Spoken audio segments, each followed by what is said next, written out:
Since the invention of airplanes, dropping various items from them has become an efficient way to transport goods. Initially, people dropped things like humans, weapons, and ammunition.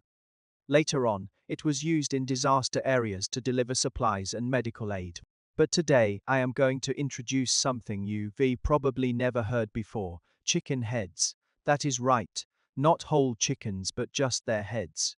And this wasn't a one-time event. For quite some time, humans kept dropping thousands of chicken heads from planes. These dropped chicken heads would eventually be eaten by foxes in the wild. At first glance, you might think it as another human invention to deal with invasive species. But there is more to the story than that. In fact, these chicken heads not only saved the lives of many foxes but also helped save millions of people across Europe. The tale begins in 1939 when Europe was invaded by two powerful forces: Nazi armies with tanks and planes, and a mysterious disease carried by red foxes.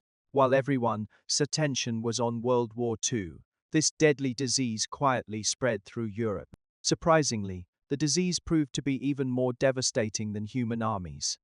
Once infected, animals would become aggressive, lose fear of humans, wander aimlessly like zombies, and have a near 100% fatality rate. Humans who contracted it experienced fever, headaches, violent behavior, uncontrollable excitement, and unique symptoms like hydrophobia, fear of water that could trigger the disease just by seeing or drinking it. By now, you might have guessed what this deadly disease is: rabies. Before Louis Pasteur invented a vaccine in 1885, the infection rate was almost 100%. By 2016, only 14 people had survived after showing symptoms. The disease ravaged Europe until vaccines were widely administered to pets, controlling its spread and making it nearly extinct by the late 19th century. However, in the mid-20th century, rabies returned with red foxes invading Poland. These foxes are major carriers of rabies and one of the most widespread species in Europe. Once infected, the virus lies dormant for about 20 days before attacking their brains and salivary glands. During this period, they become aggressive and highly contagious through saliva. Foxes often die within a week after becoming infectious, but if they come into contact with domestic animals during this time, they can transmit rabies to pets and put humans at risk. Even though most wild animals avoid sick ones, infected foxes can still spread the virus while seemingly healthy before symptoms appear. In 1985, researchers observed that infected foxes often leave their territories and enter others, leading to fights with other territorial foxes and spreading rabies further. This characteristic allowed rabies to spread rapidly across Europe at a rate of up to 30 to 60 kilometers per year by 1939.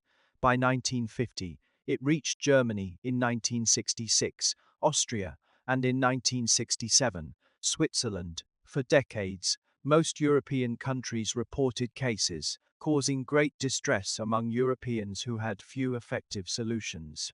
The turning point came when the Swiss decided not to sit idly by against this formidable enemy. They tried traditional methods like hunting foxes with weapons and poison gas attacks on dens to reduce their population. While this worked in Denmark's Jutland Peninsula, it was largely unsuccessful elsewhere in Europe due to foxes' strong adaptability to such measures. Research showed that red fox populations actually increased their reproductive rates as human culling efforts intensified. This unexpected outcome made the problem worse, rather than better. A dominant female in a group of red foxes will kill the cubs of other females except for her own family. The reproduction of other females is suppressed by this dominant female. However, if she is hunted down and killed, the reproductive behavior of others is released, allowing more individuals to breed. The number of offspring each fox produces also varies with changes in the local fox population. For example, when hunting reduces the number of foxes in an area, it means less competition for food among females. They get more nutrition, which directly affects their litter size, sometimes even producing over 10 cubs at once. This special reproductive mechanism gives red fox populations strong resilience after hunting. However, this doesn't mean human hunting is entirely ineffective. To clearly see results, About 92% of the local foxes need to be killed within a short time frame to eliminate rabies in 1 year. But as fox numbers decrease, remaining individuals become more wary, making it harder and costlier to hunt them. Hunters find that when they clear out fox dens, other nearby foxes quickly move in, leading to more fights among foxes and spreading rabies further. In the end, human hunting makes the situation worse. So what is the solution? If we can get rid of them, let us cure them instead. That's exactly what the Swiss did next. Vaccinate animals as usual, but with a twist. The challenge is that these aren't domesticated pets, they're cunning creatures in the wild. Setting traps to capture and vaccinate them would be costly, time-consuming, and inefficient. The Swiss government then adopted an invention by the CDC, a device buried underground with upward-facing gun barrels designed to inject vaccines into foxes' mouths. But it wasn't attractive enough for the foxes, so it didn't work. Next came a trap called Vag Trap, which injected vaccines when triggered by a fox's footstep. However, this too lacked specificity and could harm other animals or even humans. After these failures, researchers concluded that needle-based vaccination wouldn't work. They needed an oral vaccine the foxes would willingly consume. In 1971, they developed an effective oral vaccine made from weakened rabies virus. But having a vaccine wasn't enough, it had to be consumed by the foxes. Scientists then sought ways to make them eat it. The answer was bait, but what kind? It needed to be cheap, attractive to foxes, and not interfere with the vaccine's effectiveness.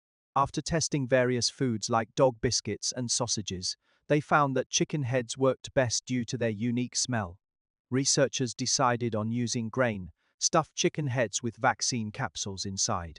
Before deploying them widely, there were concerns about whether injecting weakened rabies virus would make it dangerous again in animals. To address this, researchers placed these bait chickens on a small island without rabies and found no outbreaks. To ensure foxes actually ate the baits, they injected tetracycline into some chicken heads to track consumption by checking for its residue in captured foxes' teeth and bones. Once confirmed effective, it was time to launch their attack. In 1979, Switzerland began deploying these chicken heads across the country. They hid them among leaves and bushes to avoid human contact and sunlight. Of course, they relied on information from local hunters and focused their investments near fox dens in various regions. To distribute the chicken heads to remote areas, they even dispatched helicopters to drop them deep into forests and mountainous regions. It rained chicken heads over Switzerland for years. Indeed, the chicken head plan was a long-term strategy to eradicate rabies, running from 1979 to 1984. Over 5 years, more than 50,000 chicken heads were dropped across Switzerland. And guess what? There is some good news this time around. Just like in scholars' experiments, wild foxes couldn't resist the allure of the chicken heads and quickly consumed them, successfully producing antibodies within their bodies. With each head swallowed, rabies was pushed back inch by inch. An immune barrier formed, effectively blocking rabies from spreading further. By 1996, not a single rabid fox could be found in Switzerland. In 1998, the country proudly declared itself free of rabies. They truly achieved their goal. With this success story, Germany began using chicken head vaccines in 1983. By the mid-1990s, 16 European countries followed suit. As technology advanced, other items gradually replaced chicken heads. For instance, Germany started producing millions of vaccine tablets made from fish or animal fat each year, which were more efficient than chicken heads. Millions of these vaccines were dropped across Europe by air. Who would have thought that such a chicken head offensive could successfully repel rabies and protect the European continent? So this falling chicken head wasn't just saving foxes, it was also a savior for all Europeans. This isn't something to take lightly.